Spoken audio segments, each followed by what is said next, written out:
전복된 차량 안에서 10살 아이가 울부짖고 있었습니다. 연기가 피어오르고 엔진룸에서 불꽃이 튀었습니다.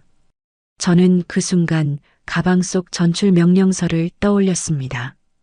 육군 의무사령부 의무정책과 의대 동기들이 부러워하던 보직, 모레면 떠나야 하는 새로운 시작, 그리고 제 다리도 떠올렸습니다. 5년 전 마라톤 중 다쳤던 무릎, 다시 무리하면 수술이라던 정형외과 교수님의 경고, 차량이 폭발하면 저도 끝입니다. 하지만 들어가지 않으면 저 모녀가 끝이었습니다. 선택의 여지는 없었습니다. 군복 상의를 벗었습니다. 전출 명령서를 도로에 내려놓았습니다. 그리고 차량으로 다가갔습니다. 그때까지만 해도 저는 몰랐습니다. 20초의 선택이 제 인생을 송두리째 바꿀 줄은, 생명을 구한 영웅이 마녀사냥의 표적이 될 줄은, 그리고 구조한 아이가 누구의 손녀인지 알게 되면서 특혜 의혹이라는 낙인이 찍힐 줄은. 하지만 그 순간 저는 그냥 의사였습니다. 그래서 뛰어들었습니다. 생명을 구하기 위해서요. 무료로 할 수 있는 가장 큰 응원. 구독과 좋아요로 함께 해주세요. 2025년 7월 18일 여름 휴가철 첫 주 금요일 오후 3시였습니다. 최서연 중위 육군 제3야 정군 의무대 군의관 25살. 모레면 저는 이곳을 떠나 육군 의무사령부로 향할 예정이었습니다. 2년. 이 부대에서 보낸 시간이었죠. 의무실은 한산했습니다. 저는 혼자 진료 기록을 정리하고 있었습니다. 환자 차트, 예방접종 기록, 건강검진 결과, 2년간 쌓아온 서류들이었습니다. 전출 명령서를 다시 꺼내봤습니다. 의무정책과 정책연구팀, 군 의료 시스템을 설계하는 핵심 부서였죠. 얼마나 준비했던가요? 군의관 복무 중에도 틈틈이 논문을 쓰고 보건학 석사 과정을 병행했습니다. 재난의료, 전시의료 시스템 연구로 국방부 장관상까지 받았죠. 완벽하게 준비했어. 이번엔 부모님을 실망시키지 않을 거야. 의대 졸업식 날이 떠올랐습니다. 수석으로 졸업한 저에게 아버지는 말했죠. 서연아, 우리 병원에서 레지던트 해라. 나중에 교수 될 수도 있어. 하지만 저는 거절했습니다. 아빠, 저 군의관 할래요. 나라를 위해 일하고 싶어요.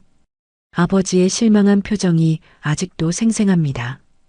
의사 집안 3대 동료가 군대라니. 내 재능을 왜 군대에서 낭비하니? 그래서 더 열심히 했습니다. 군의관으로서도 훌륭한 의사가 될 수 있다는 걸 증명하려고. 마지막으로 산책하고 싶었습니다. 2년간 주말마다 걷던 그 길을 한 번 더. 군복을 갈아입고 부대 정문을 나와 국도 옆 산책로를 걸었습니다. 그때 휴대폰이 울렸습니다. 어머니였습니다. 서연아, 이번 주말에 집에 와. 전출 전에 얼굴 좀 보자. 엄마 갈게. 토요일에. 통화를 끝내고 산책로를 따라 더 걸었습니다. 그때였습니다. 끽. 급브레이크 소리가 들렸습니다. 꽝. 엄청난 충격음이 울렸습니다. 저는 반사적으로 소리가 난 쪽을 돌아봤습니다. SUV 한 대가 전복되어 있었습니다. 앞부분이 심하게 찌그러져 있었고 바퀴가 공중을 향하고 있었죠. 사람들이 차에서 내리기 시작했지만 아무도 차량에 다가가지 않았습니다. 저는 달려갔습니다. 전복된 차량 옆에 도착했을 때 안에서 소리가 들렸습니다.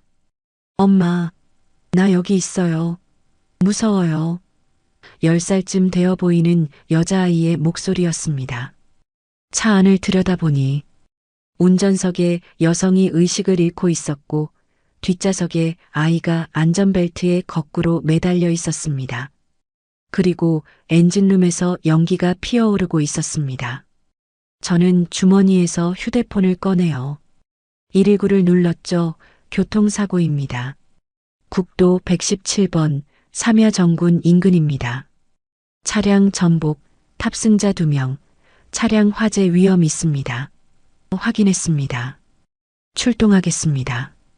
약 15분 소요됩니다. 15분. 그동안 저 차가 폭발하지 않는다는 보장이 있나? 엔진룸에서 불꽃이 튀기 시작했습니다. 안 돼. 15분은 너무 길어. 만약 지금 저 차 안에 들어가면? 폭발하면? 부상이라도 당하면? 모래 전출인데. 2년간 준비한 게 다 물거품이 될 수도 있어. 엄마가 안 일어나요. 뜨거워요. 아이의 목소리가 점점 절박해지고 있었습니다. 더 이상 생각할 시간이 없었습니다. 군복 상의를 벗었습니다. 운동화를 벗었습니다. 전출 명령서를 도로에 내려놓았죠. 그리고 차량으로 다가갔습니다. 위험해요. 들어가지 마세요. 누군가 소리쳤지만 멈추지 않았습니다. 전복된 차의 뒷문을 잡아당겨 보니 창문이 반쯤 깨져 있었습니다. 그 틈으로 팔을 집어넣어 안쪽 손잡이를 당겼습니다. 날카로운 유리 파편이 팔을 그어서 피가 났지만 신경 쓸 겨를이 없었죠. 문이 열렸습니다. 좁은 틈으로 차 안에 기어 들어갔습니다. 뜨거웠습니다. 괜찮아. 내가 구해줄게. 아이를 차 밖으로 먼저 밀어냈어요. 이제 운전석 여성입니다. 앞으로 기어가며 무릎이 깨진 유리와 금속 파편에 박혔습니다. 극심한 통증, 예전 부상 부위였습니다. 하지만 멈출 수 없었어요. 여성을 끌고 뒷문으로 향했습니다. 드디어 차 밖으로 나오자 10초 후 차량에서 화염이 치솟았습니다. 펑! 조금만 늦었어도 도로에 주저앉았습니다. 무릎이 불타는 것처럼 아팠어요. 구급차가 떠난 자리에 홀로 앉아 있었습니다. 찢어진 군복, 피투성이 팔 그리고 끊어질 것 같은 무릎. 일어서려고 했지만 다리에 힘이 들어가지 않았습니다. 중위님, 괜찮으세요? 당직 근무 중이던 상병이 달려왔습니다. 김상병, 일어날 수 있어.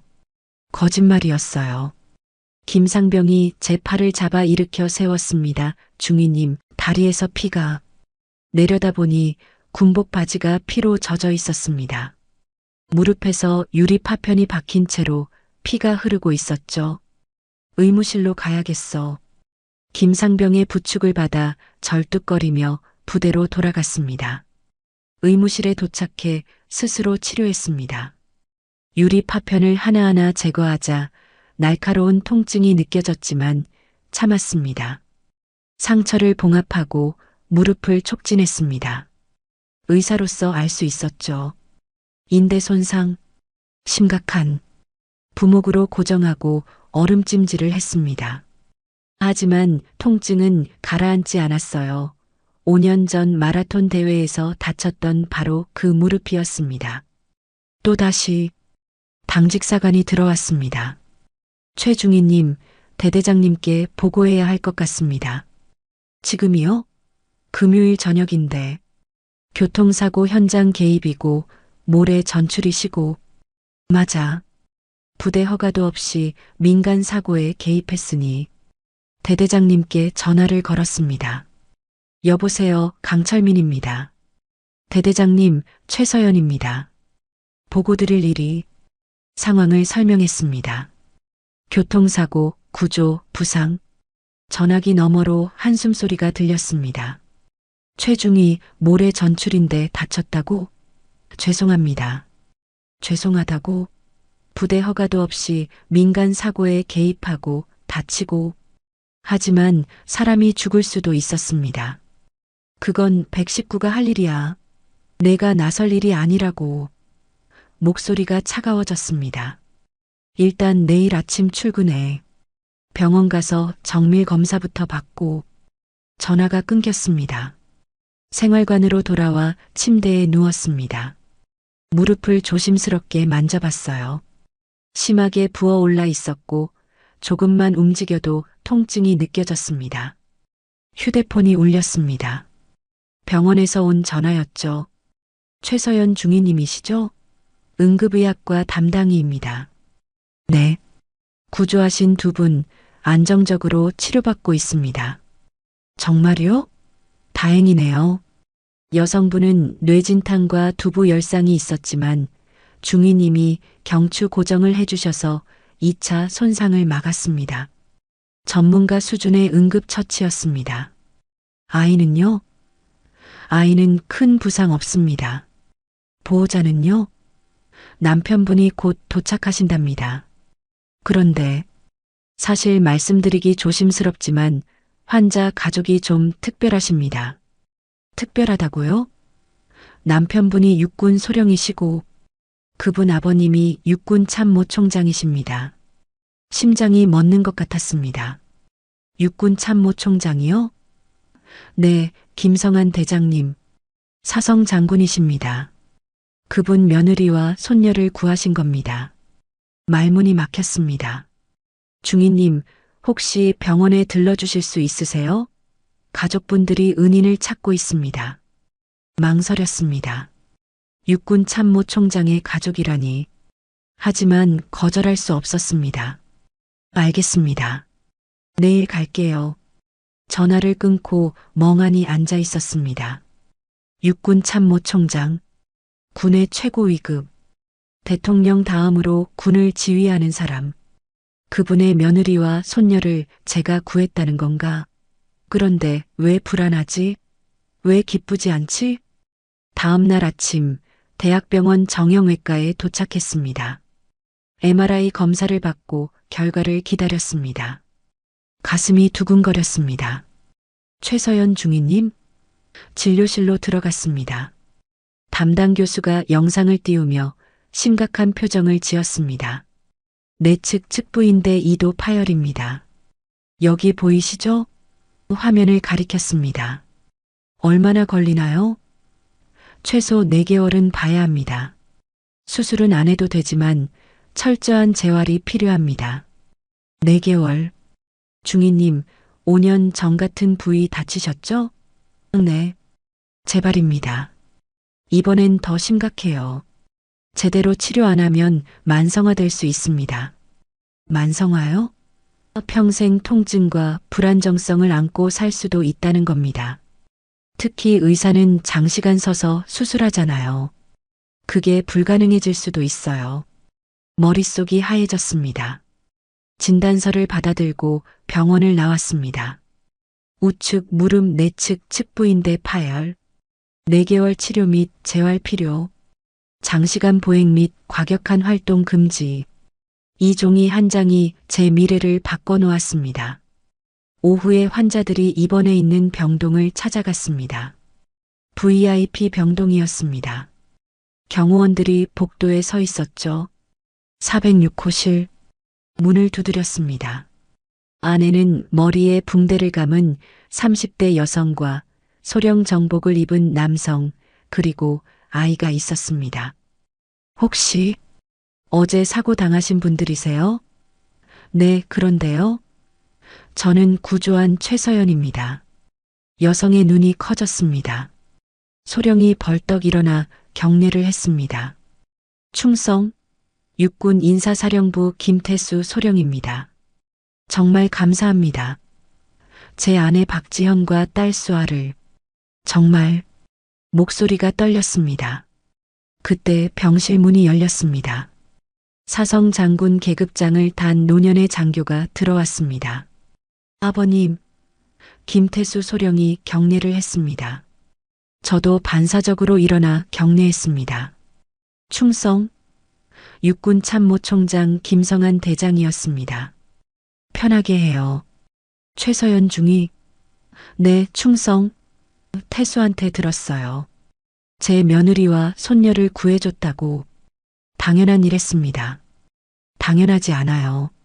차가 폭발 직전이었다며? 총장이 제게 다가와 손을 내밀었습니다. 감사합니다. 진심으로 악수를 했습니다. 손이 떨렸습니다. 그런데 중위 다친 것 같은데 경미한 부상입니다. 치료 기간은 4개월 정도. 전출 예정이라고 들었는데 의무사령부? 네. 그런데 보류됐습니다. 왜요? 부상 때문입니다. 총장의 표정이 굳어졌습니다. 병원을 나와 부대로 돌아가는 길 불안했습니다. 육군 참모 총장이 개입하면 일이 더 커지는 거 아닐까? 그날 저녁 SNS는 이미 난리였습니다. 교통사고 현장, 여군 군의관의 생명구조 블랙박스 영상이 퍼지고 있었습니다. 조회수 200만. 댓글이 쏟아지고 있었죠. 진짜 의사답다 대단하다 근데 다쳤다는데 괜찮으려나 하지만 댓글에 새로운 내용이 올라오기 시작했습니다. 구조된 사람이 육군 참모총장 가족이래. 대박줄 됐네. 처음부터 알고 구한 거 아니야? 특혜 받으려고 한 거 아니야? 가슴이 철렁했습니다. 이건 뭐지? 왜 이렇게 되는 거지? 다음 날 대대장에게 호출됐습니다. 최중희, 큰일 났어요. 무슨 일입니까? 구조한 사람이 육군 참모총장 며느리라는 게 알려졌어요. 지금 온 나라가 난리예요. 특혜 의혹, 연줄 동원. 저는 몰랐습니다. 하지만 아무도 안 믿어요. 대대장이 노트북을 돌려 보여줬습니다. SNS 댓글들이 쏟아지고 있었습니다. 처음부터 총장 가족인 거 알고 구한 거지 영웅 아니고 줄탄 거네. 군대 인맥 무섭다. 역시 군대는 줄이 전부 의무사령부 가려고 일부러 그런 거 아니야. 눈앞이 캄캄했습니다. 그리고 국방부 감찰관실에서 조사 나옵니다. 감찰이요? 특혜 의혹 조사입니다. 정말로 구조 당시 몰랐는지 의무사령부 전출과 연관이 있는지 조사한답니다. 목요일 오후 국방부 감찰관들이 부대에 도착했습니다. 회의실에서 조사가 시작됐습니다. 최서연 중위, 구조 당시 피해자가 누군지 알고 있었습니까? 아니요. 정말입니까? 참모총장 가족인 걸 몰랐다고요? 네, 전혀 몰랐습니다. 증명할 수 있습니까? 말문이 막혔습니다. 김태수 소령과 아는 사이 아닙니까? 아닙니다. 처음 만났습니다. 정말요? 같은 육군인데 어디서 한 번쯤 마주친 적 없습니까? 육군이 얼마나 큰데요? 저는 야전군 의무대고 소령님은 인사사령부입니다. 전혀 다른 부대예요. 감찰관이 서류에 뭔가 적었습니다. 전출 예정이었죠? 의무사령부로? 네. 참모총장이 영향력 행사해서 전출시켜줄 거라고 기대한 거 아닙니까? 절대 아닙니다. 하지만 결과적으로 참모총장이 개입했잖아요. 그건 제가 원한 게 아닙니다. 그럼 왜 병원까지 찾아갔습니까? 구조만 하고 떠날 수도 있었잖아요. 병원에서 연락이 와서요. 환자들이 은인을 찾는다고.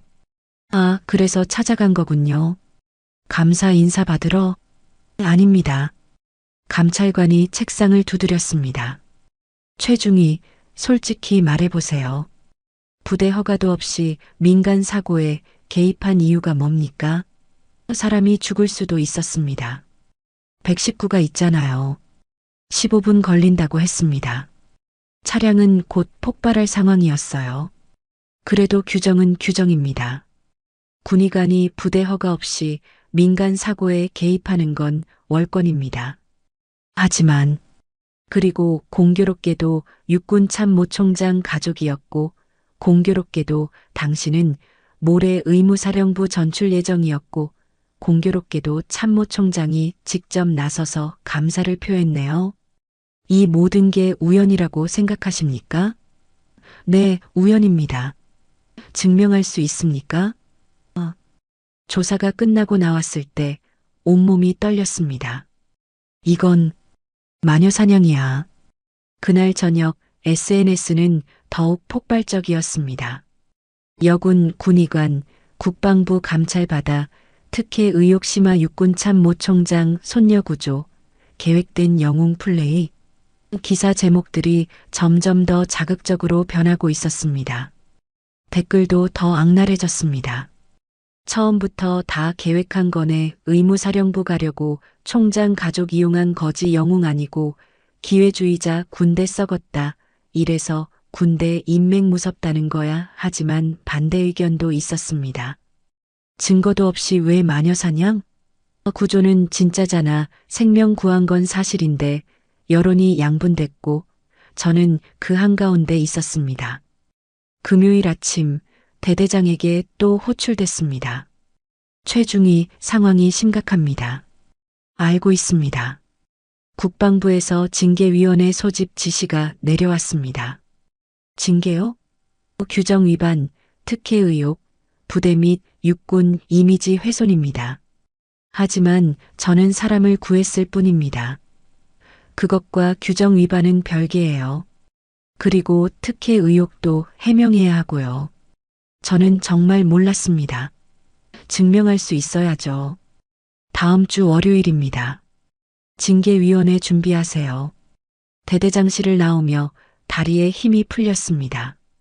목발을 짚고 복도를 걸었습니다. 지나가는 장교들이 쳐다봤습니다. 동정? 아니면 비난? 생활관으로 돌아와 침대에 쓰러졌습니다. 징계위원회. 최악의 경우 저녁까지 갈 수 있었습니다. 휴대폰이 울렸습니다. 어머니였습니다. 서연아, 뉴스 봤다. 괜찮니? 엄마. 목소리가 떨렸습니다. 특혜 의혹이라는데 정말 몰랐던 거지? 당연하지. 엄마도 날 못 믿어? 아니야, 믿어. 근데 세상 사람들이 안 믿는 것 같아서. 엄마, 나 어떻게 해야 해? 집에 와. 쉬어. 전역하고 병원 와도 돼. 전역하면 어떻게 해? 의사 경력에 5점만 남는데. 그래도 건강이 먼저야. 마음 건강도. 엄마. 전화를 끊고 천장을 바라봤습니다. 옳은 일을 했는데 왜 이렇게 됐을까? 사람을 구했는데 왜 의심받아야 하지? 그날 밤 처음으로 군의관이 된 걸 후회했습니다. 아버지 말대로 병원에서 레지던트 할 걸. 그랬으면 이런 일은 없었을 텐데. 주말 내내 잠을 이루지 못했습니다. SNS는 계속 폭발적이었습니다.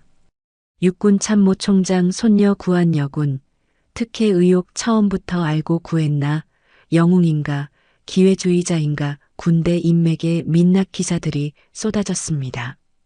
여론이 양분됐습니다. 영웅을 왜 의심해? BS 너무 우연에 일치하냐? 증거도 없이 마녀사냥 BS 군대는 원래 줄 사회 댓글 수천 개가 달렸고 저는 그 한가운데 있었습니다. 월요일 아침이 왔습니다. 징계위원회 날이었습니다. 정복을 단정히 입고 거울을 봤습니다. 초췌한 얼굴이 비쳤습니다.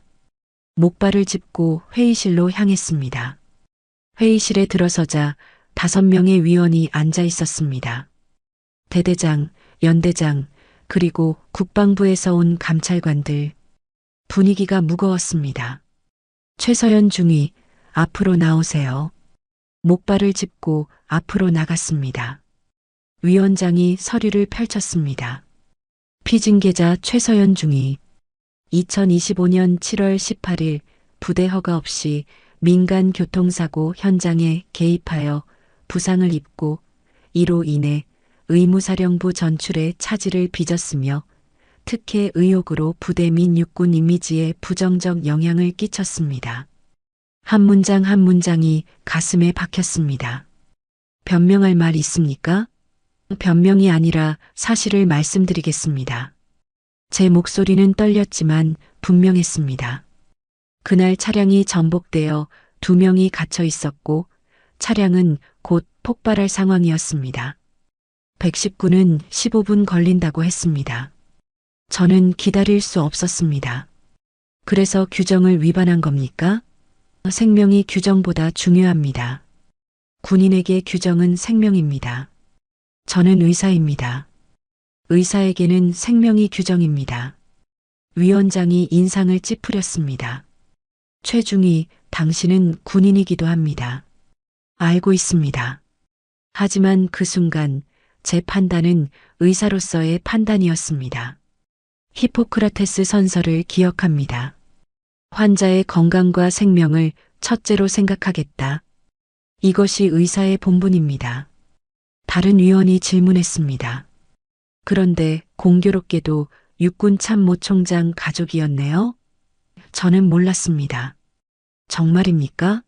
증명할 수 있습니까? 119 신고 기록, 블랙박스, 병원 기록이 모두 있습니다. 저는 구조 후에야 신원을 알았습니다. 하지만 병원까지 찾아갔잖아요. 왜 갔습니까? 병원에서 연락이 왔습니다. 환자들이 은인을 찾는다고. 감사 인사 받으러? 아닙니다. 환자 상태가 궁금해서였습니다. 의사니까요. 의사? 군의관 아닙니까? 군의관도 의사입니다. 감찰관이 끼어들었습니다. 최중희, 솔직히 말해보세요. 참모총장이 전출을 도와줄 거라고 기대하지 않았습니까? 절대 아닙니다. 하지만 전출이 목전이었고 당신은 2년간 준비했고 그런 상황에서 참모총장 가족을 구했어요. 이게 정말 우연입니까? 네, 우연입니다. 너무 완벽한 우연 아닙니까? 사고는 원래 우연입니다. 제 목소리가 커졌습니다. 저는 그냥 사람을 구했을 뿐입니다. 안에 누가 있는지도 모르고 확인할 시간도 없었습니다. 차가 곧 폭발할 상황이었어요. 그때 회의실 문이 벌컥 열렸습니다. 사성 장군 계급장을 단 인물이 들어왔습니다. 모두가 벌떡 일어났습니다. 충성, 육군 참모총장 김성한 대장이었습니다. 앉으세요. 총장이 회의실을 둘러봤습니다. 제가 늦었습니다. 최서연 중위 징계위원회 맞습니까? 총장님, 이건 위원장이 당황했습니다. 제가 참관하겠습니다. 하지만 총장님, 이해관계 있습니다. 그래서 더 공정해야죠. 계속하세요. 위원장이 당황한 표정으로 서류를 넘겼습니다. 분위기가 완전히 얼어붙었습니다. 최중희, 참모총장 가족인 걸 구조 전에 알았습니까? 아니요. 정말입니까? 그때 총장이 말했습니다. 위원장, 증거를 보시죠. 총장이 서류 뭉치를 꺼냈습니다. 여기 119 신고 기록입니다. 최중희가 신고한 시각 15시 17분. 구조 완료 시각 15시 23분. 제 아들 김태수 소령이 병원에 도착한 시각 16시 10분입니다. 최중희는 구조하고 현장을 떠났습니다. 가족을 만난 건 그 다음 날입니다. 그리고 이것은 블랙박스 영상입니다. 화면에 영상이 떴습니다. 제가 차량에 다가가는 모습, 망설임 없이 들어가는 모습, 아이와 박지현 씨를 끌어내는 모습. 보십시오. 구조할 때 신원 확인할 시간이 있었겠습니까? 침묵이 흘렀습니다. 그리고 하나 더. 총장이 다른 서류를 꺼냈습니다. 저는 며느리와 손녀가 사고 났다는 연락을 받고 병원으로 갔습니다. 거기서 응급실 의사한테 들었습니다. 군의관 한 분이 완벽한 응급처치를 해주셔서 환자가 살았습니다. 10초만 늦었으면 3명 다 사망이었습니다. 그때 저는 그 군의관이 누군지 몰랐습니다. 다음 날에야 최중희라는 걸 알았죠. 총장이 저를 쳐다봤습니다. 최서연 중위는 제 가족을 구했습니다. 하지만 그것보다 중요한 건 그녀가 의사로서, 군인으로서 올바른 판단을 했다는 겁니다. 긴급 상황에서 규정을 따지다가 환자가 사망하면 그게 의료과실입니다. 그리고 이것은 제 개인적인 의견이 아닙니다. 육군 참모총장으로서 말씀드립니다. 생명을 구한 군의관을 징계하는 것은 잘못입니다. 회의실이 조용해졌습니다. 1시간 후 위원회가 끝났습니다. 결정은 일주일 내로 통보하겠습니다. 복도에서 총장이 저를 불렀습니다. 최중희, 충성, 고생했어요. 감사합니다. 그리고 미안합니다. 예, 제 가족 때문에 곤란을 겪었죠. 특혜 의혹까지. 아닙니다. 하지만 사실입니다. 제가 개입하면서 일이 더 커졌어요. 저는 그냥 은인에게 보답하고 싶었을 뿐입니다. 하지만 제 위치가 오히려 짐이 됐네요. 총장님, 부상 잘 치료하세요. 그리고 회복되면 의무사령부로 오세요. 받아주실까요? 당연하죠. 우리는 당신 같은 의사가 필요합니다. 그날 저녁 SNS가 또 폭발했습니다. 육군 참모총장, 징계위에 직접 나타나 특혜 아니었다. 증거로 입증 119 신고, 기록, 공개 블랙박스가 증명한 진실 기사 제목들이 바뀌기 시작했습니다. 하지만 댓글은 여전히 양분됐습니다. 그래도 의심스럽다. 총장이 증거 조작했을 수도. 권력으로 덮는 거 아니야. BS 증거가 명확한데 뭘 더 의심해. 마녀사냥 그만하자. 영웅을 왜 이렇게 괴롭혀. 여론의 전쟁이 계속됐습니다. 하지만 조금씩 진실 쪽으로 기울고 있었습니다. 화요일 오후 김태수 소령과 박지연 씨가 기자회견을 열었습니다. 딸 수아와 함께 카메라 앞에 섰습니다. 안녕하세요. 김태수입니다. 제 아내와 딸을 구해주신 최서연 중위님께 감사드립니다. 플래시가 터졌습니다. 먼저 분명히 말씀드리고 싶습니다. 최중희님과 저희는 사고 당일 처음 만났습니다. 저는 인사사령부 근무하고 최중희는 야전군 의무대 근무합니다. 완전히 다른 부대죠. 전혀 아는 사이가 아니었습니다. 여기 증거가 있습니다. 김태수 소령이 서류를 들어보였습니다. 119 신고 기록, 블랙박스 영상, 병원 도착 시각이 모두 기록돼 있습니다. 최중희님은 구조 후 현장을 떠났습니다. 저희를 만난 건 그 다음 날 병원에서였습니다. 박지연 씨가 말했습니다. 중희님이 저희가 누군지 알았다면 오히려 구조 안 했을 수도 있어요. 기자가 물었습니다. 왜 그렇게 생각하세요? 지금 이 상황 때문입니다. 특혜 의혹, 마녀사냥. 중희님이 얼마나 힘들어하는지 아세요? 박지연 씨의 목소리가 떨렸습니다. 중희님은 그냥 사람을 구했을 뿐입니다. 그게 의사의 본분이니까요. 안에 누가 있는지 확인할 시간도 없었어요. 차가 폭발 직전이었거든요. 저는 중희님께 죄송합니다. 제가 누구의 며느리라는 것 때문에 중희님이 고통받고 있으니까요. 하지만 진실은 하나입니다. 중희님은 생명을 구했고 그것이 전부입니다. 수아가 마이크 앞에 섰습니다. 언니는 나쁜 사람 아니에요. 작은 목소리였지만 분명했습니다. 차가 불났어요. 무서웠어요. 엄마가 피 흘리고 있었어요. 나도 거꾸로 매달려서 무서웠어요. 수아의 눈에 눈물이 고였습니다. 언니가 안 계셨으면 나랑 엄마 다 죽었어요. 언니가 차 안으로 들어왔을 때 천사인 줄 알았어요. 수아가 울음을 터뜨렸습니다. 근데 사람들이 언니 욕하는 거 싫어요. 언니는 영웅인데, 언니가 아파서 다리 다쳤는데, 왜 나쁜 사람이래요? 회견장이 조용해졌습니다. 수아의 울음소리만 들렸습니다. 그날 밤 여론이 급격히 바뀌기 시작했습니다. 수아 우는 거 보니까 가슴 아프다. 10살 아이가 거짓말할 이유가 없잖아. 증거가 명확한데 왜 계속 의심해. 우리가 영웅을 괴롭혔다. 마녀사냥 반성한다. 댓글의 분위기가 달라졌습니다. 조회수 500만을 넘어간 영상 아래 댓글들이 바뀌고 있었습니다. 최서연 중위님께 사과합니다.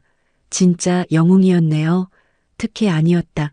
우리가 잘못 봤다.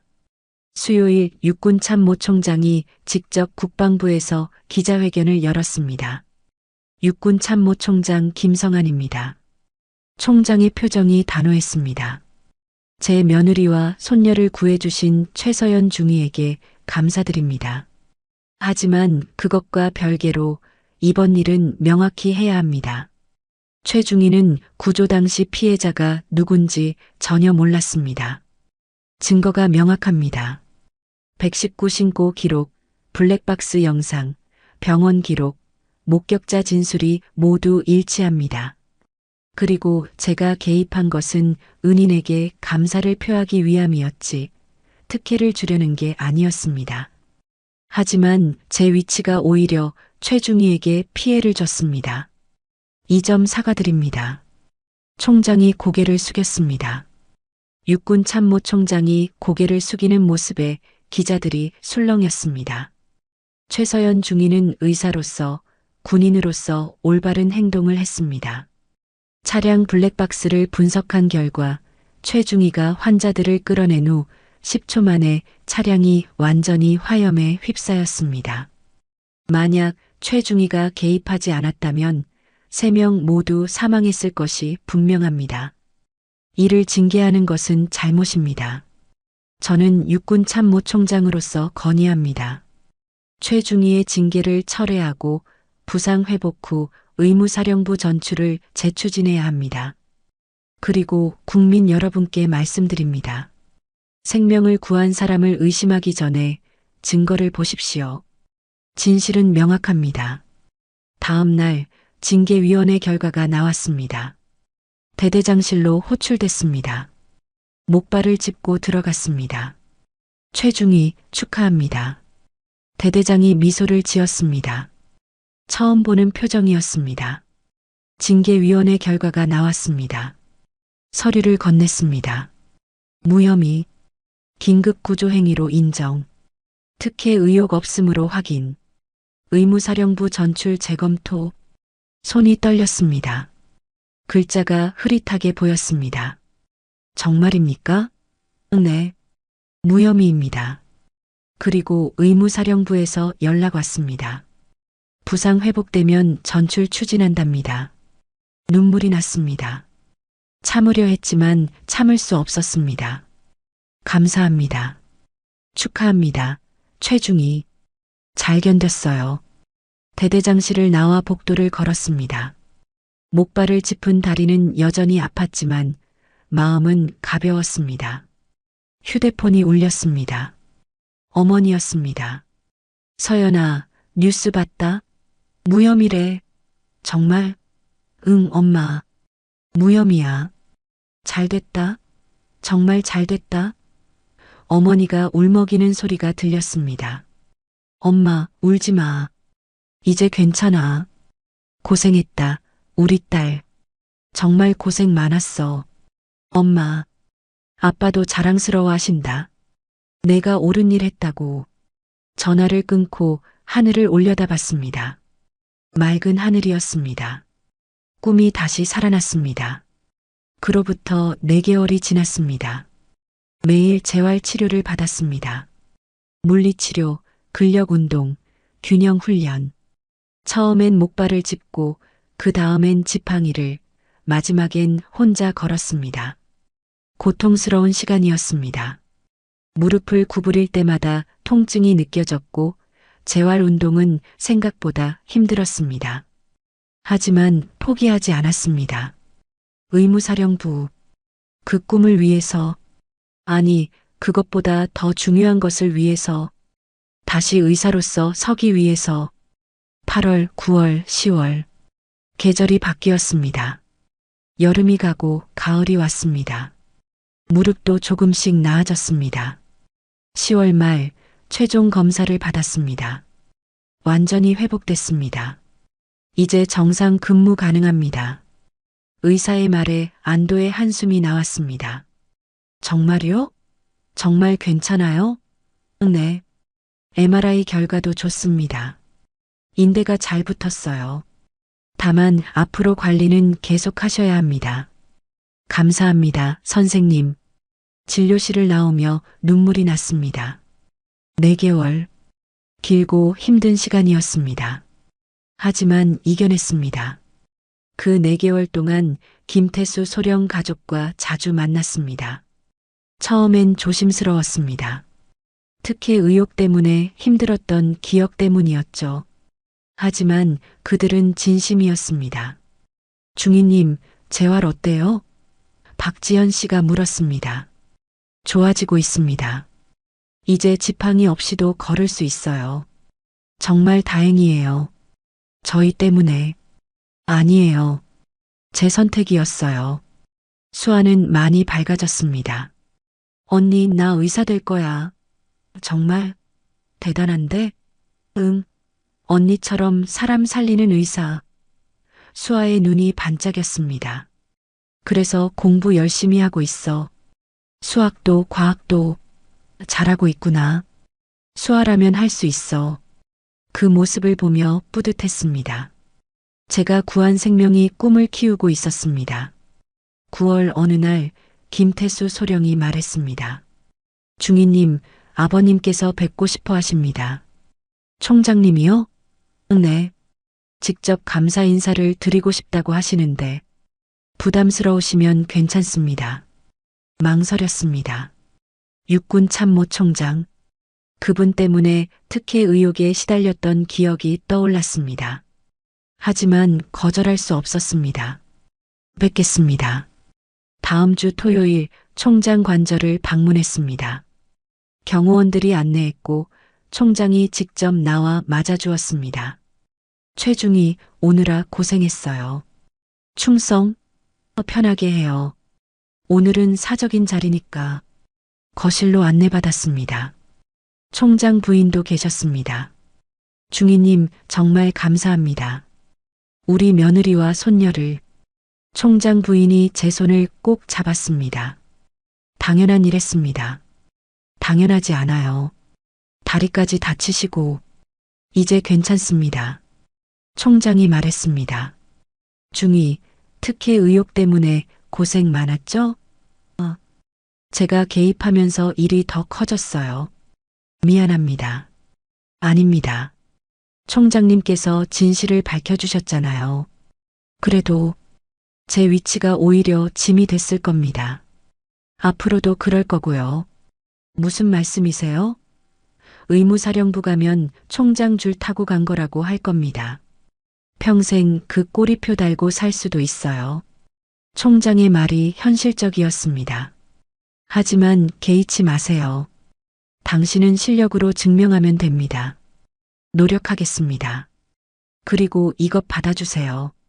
총장이 상자를 건넸습니다. 열어보니 시계였습니다. 이건 제 개인적인 감사의 표시입니다. 공식적인 게 아니에요. 받아주세요. 너무 비싼 것 같은데. 생명의 은인에게 드리는 겁니다. 받으세요. 시계를 받아들었습니다. 무거웠습니다. 무게 이상으로 무거웠습니다. 11월 의무사령부에서 연락이 왔습니다. 최서연 중위님, 부상 회복되셨다고 들었습니다.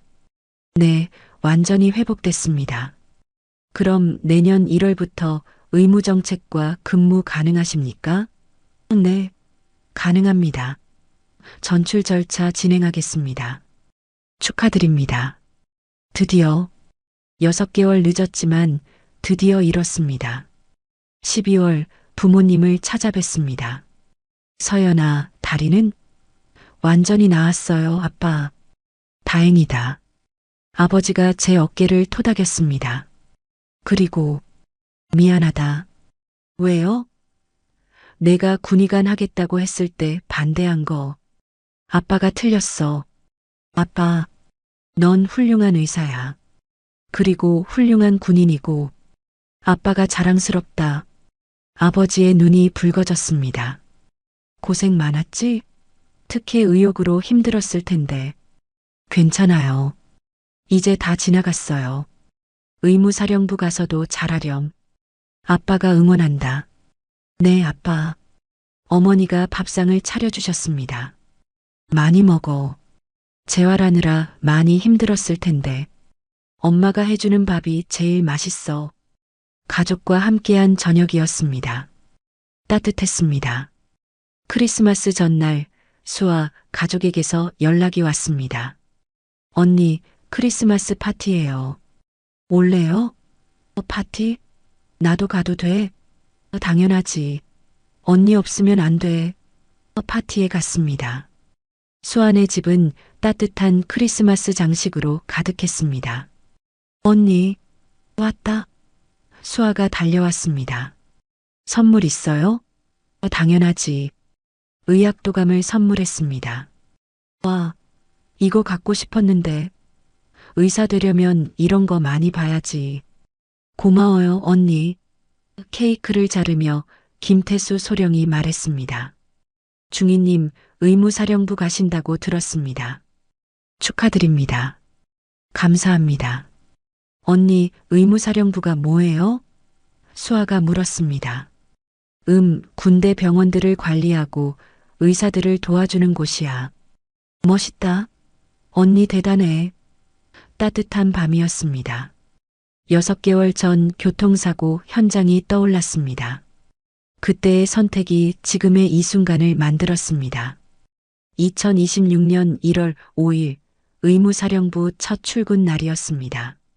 정복을 단정히 입고 거울을 봤습니다. 최서연 중위, 25살, 육군 의무사령부 의무정책과 6개월 늦었지만 결국 이뤘습니다. 거울 속 제 얼굴은 예전과 달랐습니다. 더 성숙해졌고 더 단단해졌습니다. 6개월 전에 제가 아니었습니다. 부상, 특혜 의혹, 징계위원회, 재활. 그 모든 것을 겪으며 달라졌습니다. 무릎을 만져봤습니다. 여전히 약간의 통증이 느껴졌지만 괜찮았습니다. 이 상처는 제 선택의 증거니까요. 의무사령부 청사에 도착했습니다. 크고 웅장한 건물이었습니다. 2년간 꿈꿔왔던 곳. 정문을 들어서자 경비병이 격려했습니다. 충성. 엘리베이터를 타고 5층으로 올라갔습니다. 의무정책과 문을 열고 들어가자 여러 장교들이 일하고 있었습니다. 최서연 중위 보고합니다. 최중위. 기다렸습니다. 저는 의무정책과장 이재훈 중령입니다. 중령이 악수를 청했습니다. 환영합니다. 최중위. 소문 많이 들었습니다. 소문이요? 교통사고 현장에서 총장 가족 구한 거요. 대단하더군요. 특혜 의혹으로 힘드셨죠? 하지만 잘 이겨내셨습니다. 훌륭합니다. 감사합니다. 과장이 사무실을 안내했습니다. 여기가 중위 자리입니다. 창가 좋죠? 네, 감사합니다. 책상 위에 작은 상자가 놓여 있었습니다. 열어보니 편지와 작은 청진기 모형이 들어 있었습니다. 언니, 의무사령부 첫 출근 축하해요. 언니는 진짜 영웅이에요. 나도 언니처럼 의사 될 거야. 사랑해요. 마이너스 수아가 미소가 지어졌습니다. 청진기 모형을 책상에 놓았습니다. 이것이 제 시작을 지켜볼 것입니다. 첫 업무는 재난의료 시스템 개선 프로젝트였습니다. 최중위, 이 프로젝트 팀장 맡아주세요. 과장이 서류를 건넸습니다. 제가요? 첫날인데. 당신이 적임자입니다. 교통사고 현장에서 직접 응급처치 해봤잖아요. 현장을 아는 사람이 필요합니다. 최선을 다하겠습니다. 규정만 아는 사람이 아니라 생명의 무게를 아는 사람. 그런 사람이 정책을 만들어야 합니다. 당신이 바로 그런 사람이에요. 과장의 말에 가슴이 뜨거워졌습니다. 서류를 펼쳤습니다. 재난의료 시스템 개선안. 복잡한 내용이었지만 할 수 있을 것 같았습니다. 현장을 경험했으니까요. 첫 주가 정신없이 지나갔습니다. 업무 파악, 회의 참석, 자료 조사. 바빴지만 행복했습니다. 제가 하고 싶었던 일이었으니까요. 금요일 저녁 업무를 마치고 나오는데 과장이 불렀습니다. 최중희, 잠깐만요. 네, 과장님. 첫 주 어땠어요? 정신없었지만 좋았습니다. 다행이네요. 그런데 하나 물어봐도 될까요? 네. 후회 안 합니까? 그날의 선택. 잠시 생각했습니다. 후회는 안 합니다. 왜요? 6개월 늦었고, 특혜 의혹에 시달렸고, 다리도 다쳤는데. 하지만 3명이 살았습니다. 그리고 저는 여전히 의사입니다. 좋은 답변이네요. 과장이 미소를 지었습니다. 사실 제가 중의를 선택한 이유가 있습니다. 예. 규정과 생명 사이에서 갈등할 때 생명을 선택할 수 있는 사람. 그런 사람이 의료 정책을 만들어야 합니다. 중의가 바로 그런 사람이니까요. 감사합니다. 앞으로도 잘 부탁합니다. 주말 수아 가족을 만났습니다. 언니, 첫 출근 어땠어요? 좋았어. 드디어 시작이야. 축하해요. 수아가 환하게 웃었습니다. 김태수 소령이 말했습니다. 중이님, 저희 아버님께서 안부 전하래요. 잘하고 계시냐고. 총장님께 감사하다고 전해주세요. 그리고 이거. 소령이 신문을 건넸습니다. 중이님 기사 나왔어요. 신문을 펼쳤습니다. 생명구안여군 군의관 의무사령부서 새 출발 기사 내용을 읽었습니다. 지난해 7월 교통사고 현장에서 육군 참모총장 가족을 구조한 최서연 중위가 의무사령부에서 근무를 시작했다. 최 중위는 구조 과정에서 무릎 부상을 입어 4개월간 재활 치료를 받았으며 특혜 의혹에 시달리기도 했으나 증거를 통해 무혐의가 입증됐다. 최 중위는 후회 없다. 의사로서 당연한 일을 했을 뿐이라고 밝혔다. 기사를 접었습니다. 이제 과거예요. 앞으로가 중요하죠. 맞아요, 언니. 앞으로. 수아가 주먹을 쥐었습니다. 2월이 왔습니다. 재난의료 시스템 개선 프로젝트가 본격화됐습니다. 팀원들과 회의하고 자료를 조사하고 보고서를 작성했습니다. 최중희, 이 부분 좀 더 구체적으로 작성해 주세요. 네, 알겠습니다.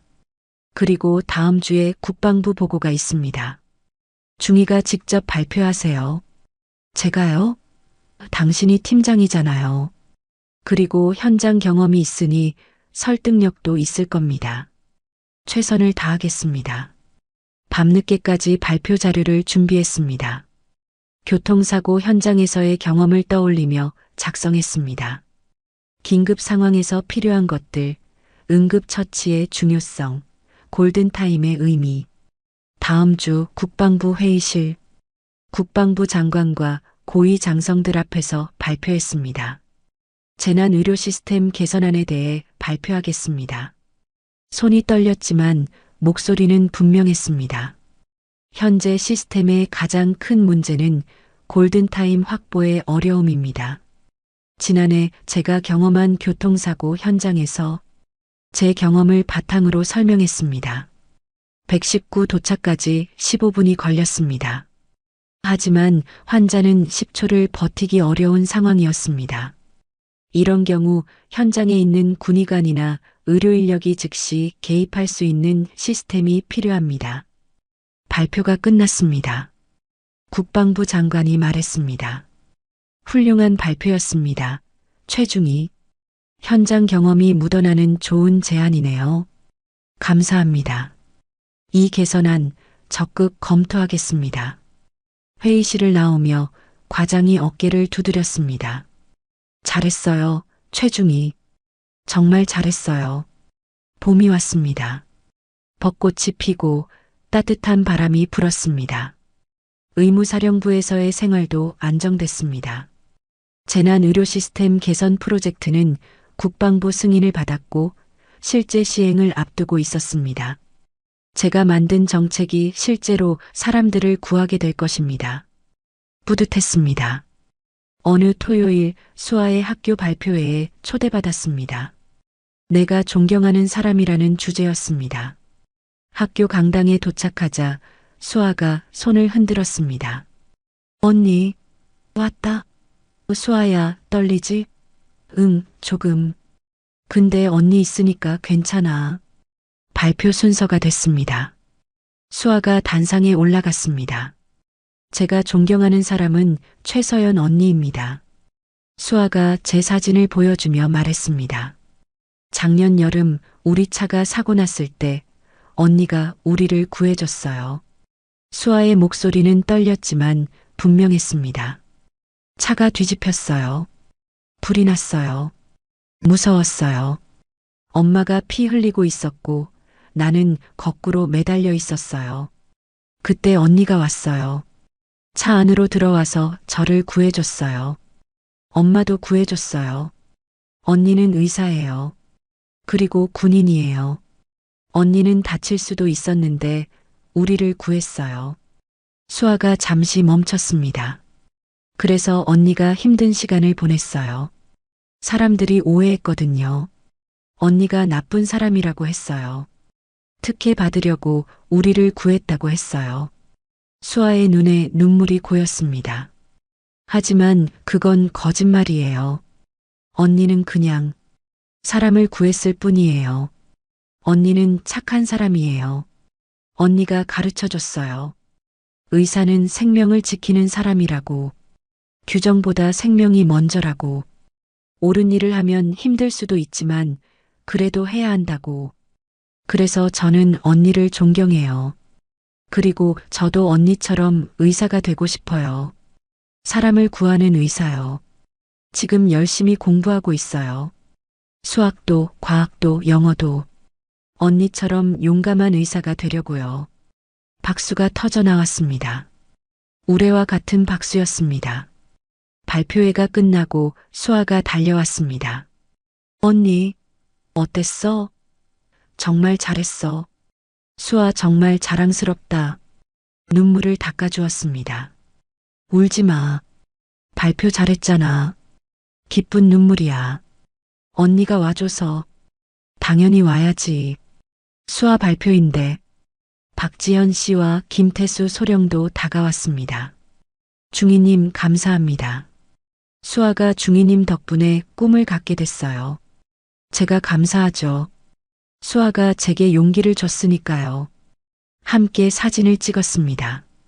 수아, 박지연 씨, 김태수 소령, 그리고 저. 6개월 전 교통사고로 만난 인연. 이제는 소중한 사람들이 됐습니다. 저녁에 혼자 산책을 나갔습니다. 의무사령부 근처 공원을 걸으며 생각했습니다. 6개월 전 저는 완벽한 계획을 가지고 있었습니다. 완벽한 커리어, 완벽한 성과, 완벽한 인정. 하지만 그날 전복된 차량 앞에서 모든 계획을 내려놓았습니다. 그리고 얻은 것은 무엇일까요? 부상, 특혜 의혹, 징계 위기, 6개월의 지연. 하지만 동시에 얻은 것도 있습니다. 3명의 생명, 한 아이의 꿈, 그리고 진정한 의사로서의 정체성. 완벽한 계획보다 더 소중한 것들이었습니다. 휴대폰이 울렸습니다. 과장님이었습니다. 최중희, 재난의료 시스템 개선안 국방부 최종 승인 났습니다. 정말요? 다음 달부터 정군 시행됩니다. 축하합니다. 감사합니다. 그리고 중위, 다음 프로젝트도 기대하겠습니다. 전시 의료 시스템 개선, 최선을 다하겠습니다. 전화를 끊고 미소가 지어졌습니다. 제 경험이 정책이 되고 그 정책이 생명을 구할 것입니다. 의미 있는 일이었습니다. 공원 벤치에 앉아 하늘을 올려다봤습니다. 별이 빛나고 있었습니다. 6개월 전 그날을 떠올렸습니다. 전복된 차량, 불꽃, 아이의 울음소리, 그리고 제가 내린 선택. 완벽한 해피엔딩은 아니었습니다. 무릎은 완전히 예전으로 돌아가지 않았고 6개월의 시간을 잃었고 마라톤은 영영 포기해야 했고 특혜 의혹에 시달렸습니다. 하지만 후회는 없었습니다. 수아는 살아있고 박지연 씨는 회복했고 저는 여전히 의사입니다. 그리고 이제 알았습니다.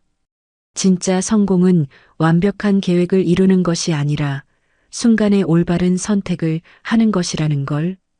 진짜 의사는 완벽한 커리어를 쌓는 사람이 아니라 위기의 순간 생명을 선택하는 사람이라는 걸. 그리고 그 선택이 비록 고통스럽더라도 의미 있다는 걸. 집으로 돌아오는 길, 사고가 났던 국도를 지나갔습니다. 차를 세우고 그 자리에 내려섰습니다. 6개월 전 그 자리. 이제는 아무 흔적도 없었습니다. 하지만 제 기억 속에는 선명했습니다. 주머니에서 뭔가 꺼냈습니다. 6개월 전 찢어졌던 전출 명령서 조각. 간직하고 있었죠. 육군 의무사령부 의무정책과 이렇습니다. 늦었지만 더 단단해진 마음으로 종이 조각을 바람에 날려보냈습니다. 날아가는 것을 지켜보며 깨달았습니다. 의사로서의 성공은 완벽한 커리어가 아니라 얼마나 많은 생명을 살렸느냐로 측정된다는 것을. 고위급 간부의 가족을 구했다고 해서 특별한 게 아니라 모든 생명이 동등하게 소중하다는 것을. 그리고 저는 이미 성공했다는 것을. 수아에게서 문자가 왔습니다. 언니, 오늘 발표 들어줘서 고마워. 언니는 내 영웅이야. 사랑해. 답장을 보냈습니다. 수아야, 너도 언니의 영웅이야. 꿈 꼭 이루렴. 사랑해. 거울을 봤습니다. 최서연 중위. 25살. 육군 의무사령부 의무정책과 6개월 전과는 다른 사람이었습니다. 더 단단해졌고, 더 성숙했고, 더 확신에 차 있었습니다. 완벽하지는 않지만 그것으로 충분했습니다. 무릎을 만져봤습니다. 약간의 통증이 느껴졌습니다. 하지만 괜찮았습니다. 이 상처는 제 선택의 증거니까요. 옳은 선택의 증거. 침대에 누워 천장을 바라봤습니다. 내일은 또 어떤 일이 일어날까?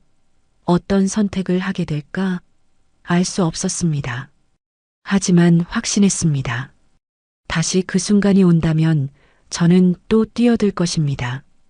계산 없이, 망설임 없이. 그것이 의사니까요. 그것이 군인이니까요. 그것이 저니까요. 눈을 감았습니다. 평온했습니다. 오늘 이야기 어떠셨나요? 선택의 순간 우리는 계산하지 않습니다. 구하는 사람이 누구인지, 어떤 위치에 있는지, 나에게 어떤 영향을 미칠지. 최서연 중위는 불타는 차량 앞에서 그냥 뛰어들었습니다. 그 안에 육군 참모총장의 손녀가 있는지 모른 채. 그리고 바로 그것이 진정한 용기입니다. 대가는 컸습니다. 부상, 전출 취소, 특혜 의혹, 마녀 사냥, 6개월의 고통. 하지만 얻은 것도 있었습니다. 3명의 생명, 한 아이의 꿈, 그리고 진정한 의사로서의 정체성. 진짜 의사는 환자를 선택하지 않습니다. 진짜 용기는 결과를 계산하지 않습니다. 진짜 성공은 누구를 구하느냐가 아니라 어떤 선택을 하느냐에 있습니다. 권력 있는 사람의 가족도 이름 없는 사람도 모든 생명은 동등하게 소중합니다. 오늘 우리에게 필요한 것은 지위를 보는 눈이 아니라 생명을 보는 마음입니다. 그리고 묻습니다. 당신이라면 그 불타는 차량 앞에서 안에 누가 있는지 확인하고 구하시겠습니까? 아니면 그냥 뛰어드시겠습니까? 인생은 완벽한 계획이 아니라 의미 있는 선택들의 연속입니다. 그리고 가장 의미 있는 선택은 계산 없이 내려지는 선택입니다. 인생은 옆집 사연이었습니다. 감사합니다.